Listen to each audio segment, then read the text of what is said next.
Good evening, students. So, this is our lecture number 80 on the Code of Criminal Procedure 1973 and the Bharatiya Nagrik Suraksha Samhita 2023. तो last lecture में हमने अपनी chapter 10 के discussion को conclude किया था। Maintenance में बस आपका जो सेक्शन 144 है वो मैंने आपको बताया था कि इंपॉर्टेंट है, उसके कुछ केस लॉज मैंने आपको कराए थे। बाकी सेक्शंस जो हैं उसमें बस आपको उसकी इंटरप्रिटेशन पता होनी चाहिए, nothing much to delve into. ठीक है, तो आज हम लोग चैप्टर 11 की डिस्कशन को शुरू करेंगे। ठीक है, इससे पहले हम लोग डिस्कशन को शुरू करें, मेरी आपसे एक रिक्वेस्ट है कि मैंने टेलीग्राम ग्रुप का लिंक डिस्क्रिप्शन में दे दिया है। प्लीज़ उस ग्रुप को ज्वाइन कर लीजिए। वहाँ पर आपको रेगुलर जुडिशरी के रिगार्डिंग जो भी अपडेट्स हो रहे हैं, जुडिशियल एग्जाम्स के रिगार्डिंग जो भी अपडेट्स हैं वो मैं वहाँ पे अपडेट करते रहूँगा। अलॉन्ग विद दैट जो भी एग्ज़ाम्स के लिए आप एलिजिबल हो, जो एग्ज़ाम्स आप लोग दे सकते हो, उसकी भी नोटिफिकेशन मैं वहाँ पे शेयर करता हूँ। उसके साथ ही साथ आपको वहाँ पर फ्री में जो भी लेक्चर सीरीज़ मैं बना रहा हूँ हिंदू लॉ के ऊपर, उसके नोट्स भी मिल जाएंगे।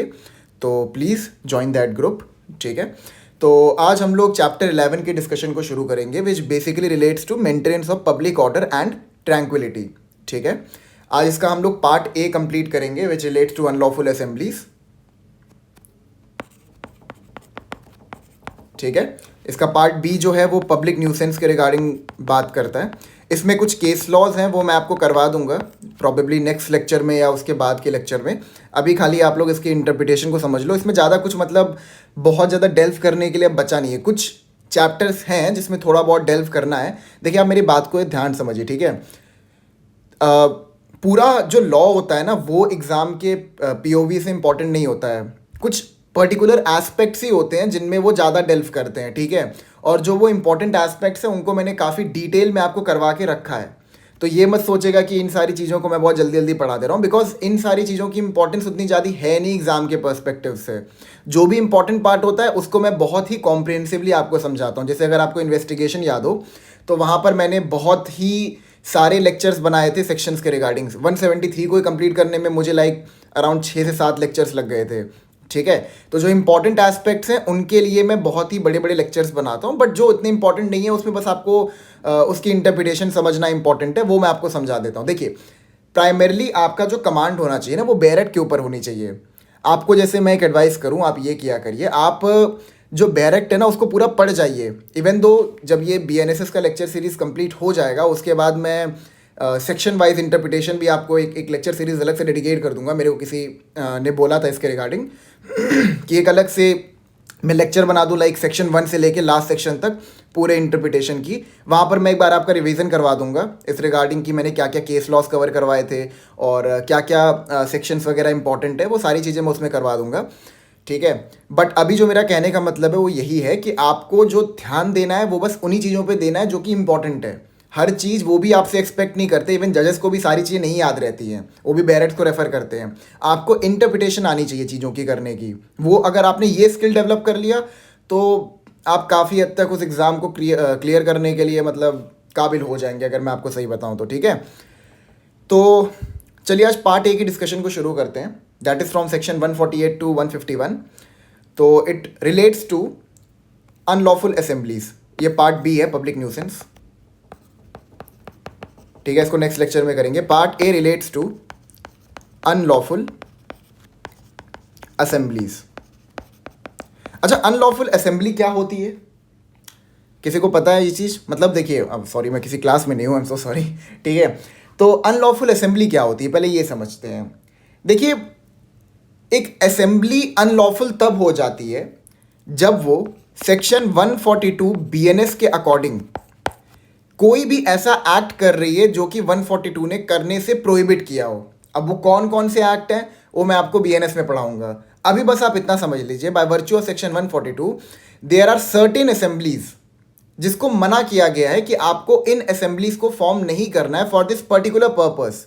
अगर आप उन असेंबलीज को फॉर्म कर रहे हो तो वो असेंबली अनलॉफुल हो जाएगी। अनलॉफुल मतलब क्या?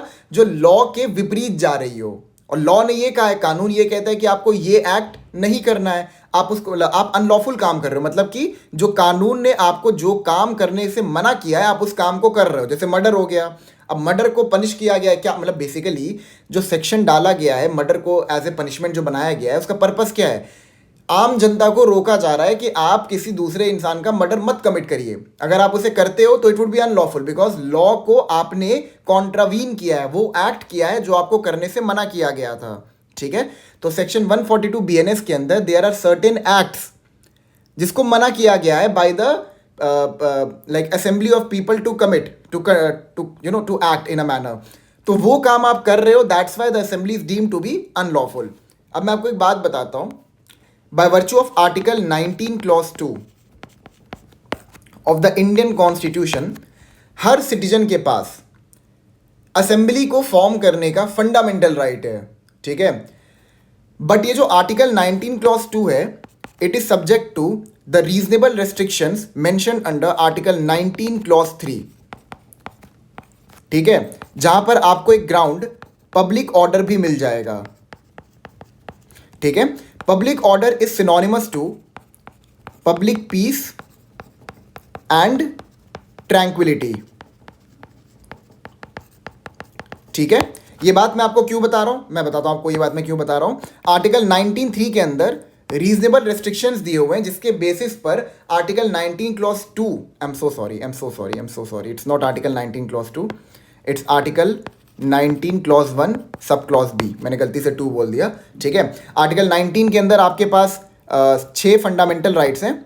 उनमें से क्लॉज बी जो है वो आपको फंडामेंटल, हर सिटीजन को ये फंडामेंटल राइट देता है कि वो पीसफुली किसी भी असेंबली को फॉर्म कर सकता है।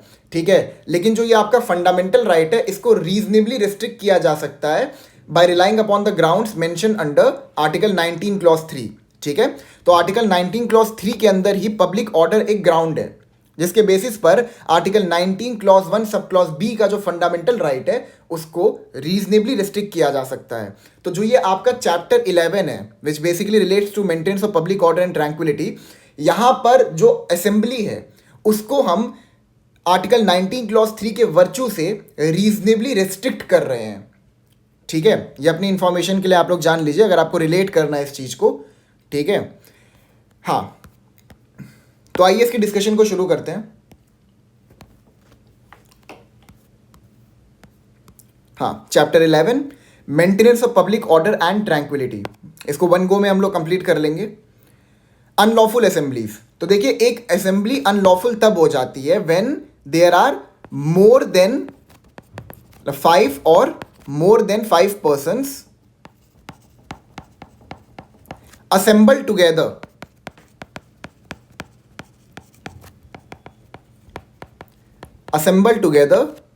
with a common object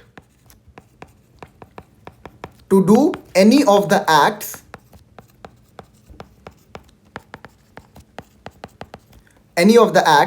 mentioned under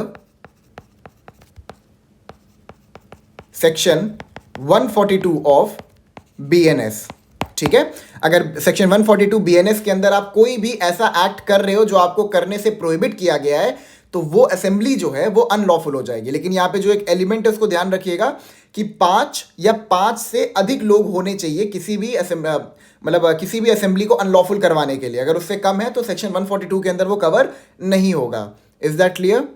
ठीक है, 148 शुरू करते हैं। Unlawful assemblies, any executive magistrate. अब देखिए यहाँ पे किसका डिस्कशन हो रहा है? Executive magistrate. ठीक है, अगर आपको जानना है कि कौन एग्जीक्यूटिव मैजिस्ट्रेट होता है तो you can refer to section 14 to 17 of BNSS, वहां पर आप उसको रेफर कर सकते हैं। वहां पर एग्जीक्यूटिव मैजिस्ट्रेट्स कौन कौन है उसकी पोजीशन को मेंशन किया गया है। एनी एग्जीक्यूटिव मैजिस्ट्रेट और officer in charge of a police station, that is section 2R। इसकी डेफिनेशन जो है इंटरप्रिटेशन क्लॉज में आपको मिल जाएगी, officer in charge of a police station की। In the absence of such officer in charge any police officer not below the rank of a sub inspector. तो यहां पर क्या कह रहा है?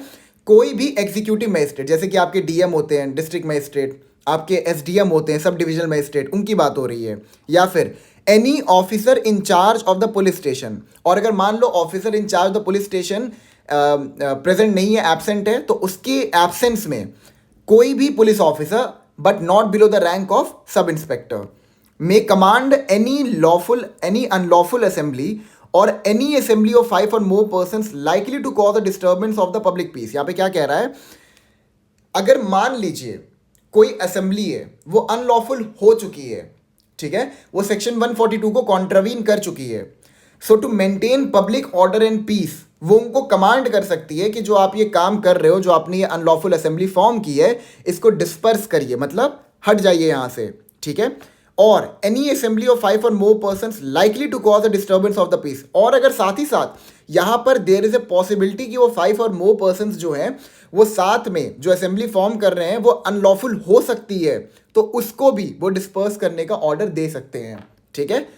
To disperse and it shall thereupon be the duty of the members of such assembly to disperse accordingly, ठीक है। और अगर ऐसा कोई भी कमांड एग्जीक्यूटिव मजिस्ट्रेट या फिर officer in charge the police station के द्वारा दिया जा रहा है तो आपको उस कमांड को मानना पड़ेगा। अगर आप नहीं मानोगे तो आपके अगेंस्ट में एक्शंस लिया जा सकता है, ठीक है। अब देखिए यहाँ पर अगर इसका आप हेड नोट पढ़ते हैं तो यहाँ पे क्या बोला है, dispersal of assembly by use of civil force, ठीक है। सिविल फोर्स मतलब कि जो नॉर्मल एक फोर्स रहता है, यू नो लाइक आपने मूवीज वगैरह में देखा होगा, पुलिस वाले जाते हैं वो किसी भी प्रकार के हथियार का इस्तेमाल नहीं करते, लाठीचार्ज वगैरह कुछ नहीं करते हैं, बस यू नो उनको एक कमांड देते हैं, उनको थोड़ा धक्का देते हैं कि आप साइड हट जाइए, ये हो जाइए, वो हो जाइए, तो उसको सिविल फोर्स कहते हैं, ठीक है। If upon being so commanded, subsection 2, if upon being so commanded any such assembly does not disperse, or if without being so commanded it conducts itself in such a manner as to show a determination not to disperse, any executive magistrate or police officer referred to in subsection 1 may proceed to disperse such assembly by force and may require the assistance of any person not being an officer or member of the armed forces and acting as such। अब देखिए यहाँ पे क्या कह रहा है, अगर executive magistrate या फिर ऑफिसर इंचार्ज तो पुलिस स्टेशन ने कमांड किया कि जो आप ये अनलॉफुल असेंबली फॉर्म कर रहे हो या फॉर्म करने वाले हो उसको डिस्पर्स करिए, और उस कमांड से जो असेंबली है उन्होंने कंप्लाई नहीं किया, ठीक है, या फिर देखिए यहाँ पे क्या कह रहा है, और if without being so commanded it conducts itself in such a manner as to show determination not to disperse, मतलब मान लीजिए पुलिस ऑफिसर ने वहां पर कमांड नहीं किया, मतलब उन्होंने बोला नहीं स्पेसिफिकली कि आप जो ये अनलॉफुल असेंबली इसको डिस्पर्स करिए, लेकिन ये साफ साफ दिख रहा है कि ये जो असेंबली है ना ये कोई ऐसा हरकत करने वाली है कि मतलब ये पुलिस की जो बात है उसको मानेगी नहीं, या फिर जो एग्जीक्यूटिव मजिस्ट्रेट है उसके कमांड से कंप्लाई नहीं करेगी। Any executive magistrate or police officer referred to in subsection 1 may proceed to disperse such assembly by force। अब देखिए, पहले आपको कमांड देना है। By virtue of subsection 1, the foremost duty of an executive magistrate or a police officer is to give a command। अब अगर command से वो असेंबली डिस्पर्स ऑफ नहीं होती है तब आप सिविल फोर्स का यूज करोगे, ठीक है। And may require the assistance of any person मतलब क्या, हम लोग, ठीक है। इसमें जनरल पॉपुलस आ जाती है, अगल बगल के जो भी लोग हैं उनसे भी कह सकते हैं कि भाई साहब आप हमारी हेल्प कर दीजिए इस अनलॉफुल असेंबली को डिस्पर्स ऑफ करने के लिए, ठीक है। नॉट बीइंग एन ऑफिसर और member of the arm forces and acting as such for the purposes of this, for the purpose of dispersing such assembly and if necessary arresting and confining the persons who form part of it in order to disperse such assembly or that they may be punished according to law, ठीक है। अब देखिए यहाँ पर क्या कह रहा है कि अगर कमांड देने पर जो असेंबली है वो डिस्पर्स ऑफ नहीं हुई तो वहां पर हमने आपको अलाउ किया है कि आप सिविल फोर्स यूज कर सकते हैं। सिविल फोर्स जो होता है ना वो मिनिमम फोर्स होता है, उसमें मतलब यू नो लाइक आपको धक्का दे के हटाना, थोड़ा डराना धमकाना वगैरह, ये सब सिविल फोर्स में कवर हो जाता है, ठीक है। और साथ ही साथ अगर आपको लगता है कि जो पुलिस वहाँ पर अवेलेबल है वो सफिशिएंट नंबर्स में नहीं है तो जो भी आसपास के लोग हैं उनसे भी मदद मांगी जा सकती है और वो उनकी मदद कर सकते हैं जो पुलिस ऑफिसर हैं उस असेंबली को डिस्पर्स ऑफ करने में, ठीक है। यहाँ पर साथ ही साथ जो वो प्राइवेट पर्सन है they can even make an arrest. अगर आपको याद हो जब हमने चैप्टर 5 की डिस्कशन की थी तो I guess by virtue of section 40, एक बार आप लोग क्रॉस चेक कर लीजिएगा, प्राइवेट पर्संस जो हैं वो भी अरेस्ट कर सकते हैं, तो यहाँ पर ये सिचुएशन भी कवर है, ठीक है। देखिए यहाँ पे क्या लिखा है, acting as such for the purpose of dispersing such assembly and if necessary arresting and confining the person who form part of it in order to disperse such assembly or that they may be punished according to law, ठीक है। देखो अब यहाँ पर assembly को disperse किया जा सकता है, ठीक है, इस पर्पज से कि मतलब किसी इंसान को कन्फाइन किया सकता है इस पर्पज से कि जो असेंबली है वो डिस्पर्स ऑफ हो सके। अलॉन्ग विद दैट उस असेंबली के किसी इंसान को अरेस्ट भी किया जा सकता है ताकि उसके अगेंस्ट में प्रोसिक्यूशन चालू किया जा सके। Is that clear? 149 पे आते हैं, section 149 subsection 1, if any assembly referred to in subsection 1 of section 148 cannot otherwise be dispersed and it is necessary for the public security that it should be dispersed. The district magistrate or any other executive magistrate authorized by him who is present may cause it to be dispersed by the armed forces. अब देखिए हुआ क्या, section 148 के अंदर executive magistrate, देखिए यहाँ पे officer in charge of the police station का नाम मेंशन नहीं है. इसका मतलब क्या है कि officer in charge of the police station arm forces को कॉल अपॉन नहीं कर सकते. यहाँ पर बेसिकली ये कह रहा है कि मान लो जो सिचुएशन है, ठीक है, वहां पर एग्जीक्यूटिव मैजिस्ट्रेट प्रेजेंट है. 148 के अंदर उन्होंने कमांड दिया, सिविल फोर्स का यूज किया, उसके बावजूद भी जो असेंबली है वो डिस्पर्स ऑफ नहीं हो रही है. तो यहां पर इस सिचुएशन में जो एग्जीक्यूटिव मैजिस्ट्रेट है who is present at the situation, ठीक है, वो आर्म फोर्सेस को कॉल अपॉन कर सकते हैं. Is that clear? Subsection 2, such magistrate may require any officer in command of any group of persons belonging to the armed forces to disperse the assembly with the help of the armed forces under his command, and to arrest and confine such persons forming part of it as the executive magistrate may direct, or as it may be necessary to arrest and confine in order to disperse the assembly or to have them punished according to law. अब यहाँ पर यही कह रहा है कि जो arm forces को उन्होंने बुलाया है उसको वो कमांड दे सकते हैं कि इस असेंबली को डिस्पर्स ऑफ किया जाए, ठीक है, बिकॉज सिविल फोर्स का यूज़ करके 148 के अंदर जो मतलब इन्होंने सिविल फोर्स यूज़ किया उसके बेसिस पर ये असेंबली हट नहीं रही है, ठीक है. एंड अलॉन्ग विद दैट वही चीज़ें हैं कि आर्म फोर्सेस जो है वो किसी इंसान को अरेस्ट भी कर सकते हैं फॉर दिस पर्पस, ताकि उसके अगेंस्ट में प्रोसिक्यूशन चालू किया जा सके. Section 3, every such officer of the armed forces shall obey such requisition in such manner as he thinks fit. अब देखिए यहाँ पर ये कह रहा है कि एग्जीक्यूटिव मैजिस्ट्रेट जो भी डायरेक्शन देंगे आर्म फोर्सेस को, आर्म फोर्सेस के पास यहाँ पर डिस्क्रिशन है. अब मान लो एग्जीक्यूटिव मैजिस्ट्रेट ने कह दिया ओपन फायर करो, ठीक है, अब ओपन फायर करना वहाँ पे सेंस बना नहीं रहा था, तो इसीलिए वहाँ पर हमने आर्म फोर्सेस को डिस्क्रिशन दिया है कि वो अपने हिसाब से उतना फोर्स यूज़ कर सकते हैं जितना उनके हिसाब से ज़रूरी है असेंबली को डिस्पर्स ऑफ करने के लिए. But in so doing he shall use as little force. As little force का मतलब ये है कि भाई मान लो क्लाइमेट चेंज के अगेंस्ट में कुछ लोग रोड पे बैठ गए थे, ठीक है, और वो नारे लगा रहे थे कि सरकार को कि पेड़ मत काटो, ये मत करो, हमें साफ सांस लेने दो, ठीक है, साफ हवा प्रोवाइड करो वगैरह. इसके अगेंस्ट में वो रोड पे बैठे थे. अब भैया इसके लिए आपने ओपन फायर शुरू कर दिया उसके ऊपर. Is it making sense? या फिर लाठी चार्ज भी कर दिया, ठीक है, मतलब बहुत ही ब्रूटल लाठी चार्ज आपने कर दिया, सर रोड पे मारना शुरू कर दिया. तो यहाँ पे क्या ये लिटिल फोर्स के एम्बिट में कवर होगा? The answer is no. यहाँ पर लिटिल फोर्स नहीं है, ये तो अनलॉफुल फोर्स हो गया, ठीक है. आप उनको धक्का दीजिए, आप उनको उठाइए और उठा के साइड में करिए. आप लिटरली उनको लाठी सर पे मार दे रहे हैं, आप उनके ऊपर लाइक फायरिंग शुरू कर दे रहे हैं. हम लोग कॉलोनियल एरा में थोड़ी रह रहे हैं इस समय कि ब्रिटिशर्स हैं, कहीं भी कोई बैठा से गोली मार दे, ठीक है.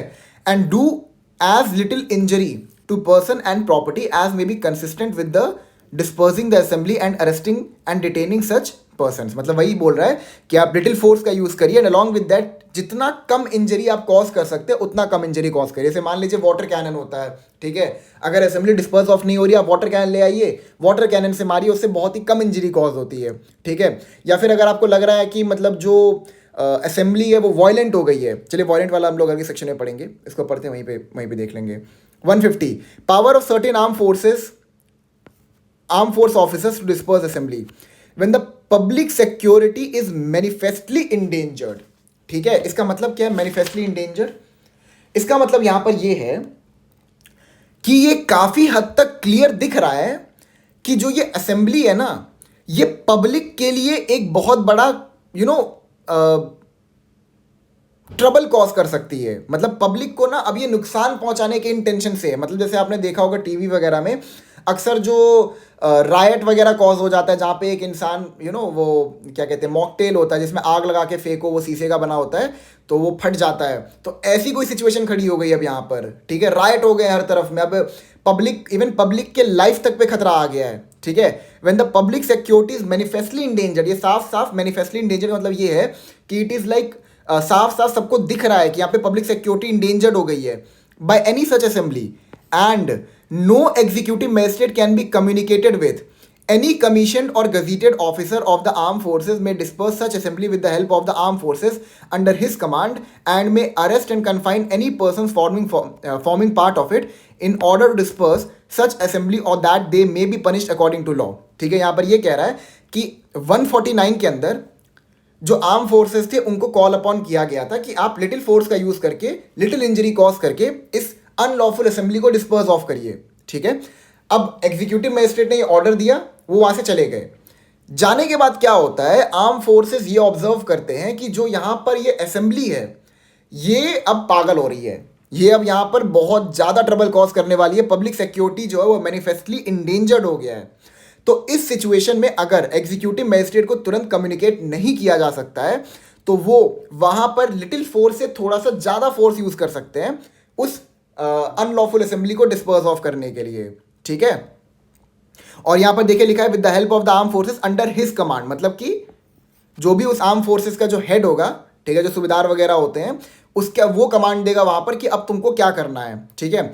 But if while he is acting under this section it becomes practicable for him to communicate with an executive magistrate, he shall do so and shall thenceforward obey the instructions of the magistrate as to whether he shall or shall not continue such action, ठीक है।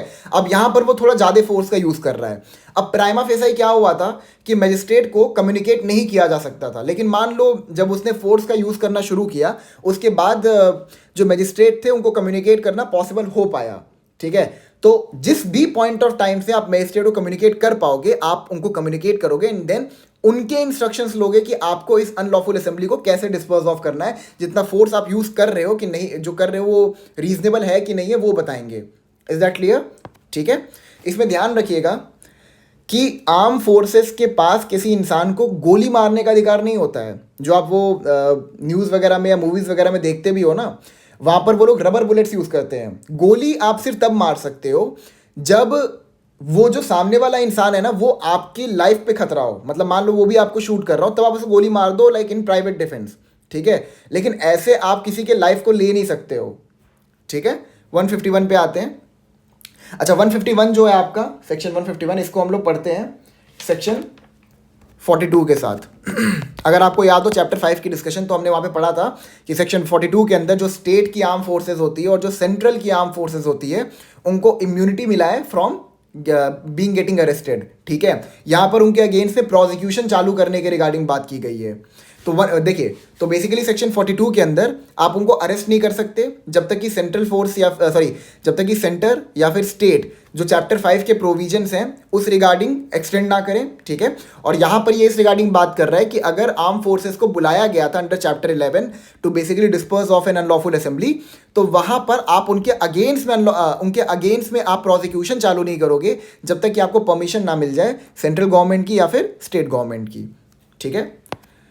No prosecution against any person for any act purporting to be done under section 148, 149 or 150 shall be instituted in any criminal court except, अब देखिए यहाँ पर सबको immunity दी गई है, ठीक है। चाहे वो पुलिस ऑफिसर हो, चाहे मान लो कोई इंसान हो जिसकी मदद मांगी गई हो पुलिस ऑफिसर या फिर एग्जीक्यूटिव मजिस्ट्रेट द्वारा अनलॉफुल असेंबली को डिस्पर्स ऑफ करने के लिए, ठीक है।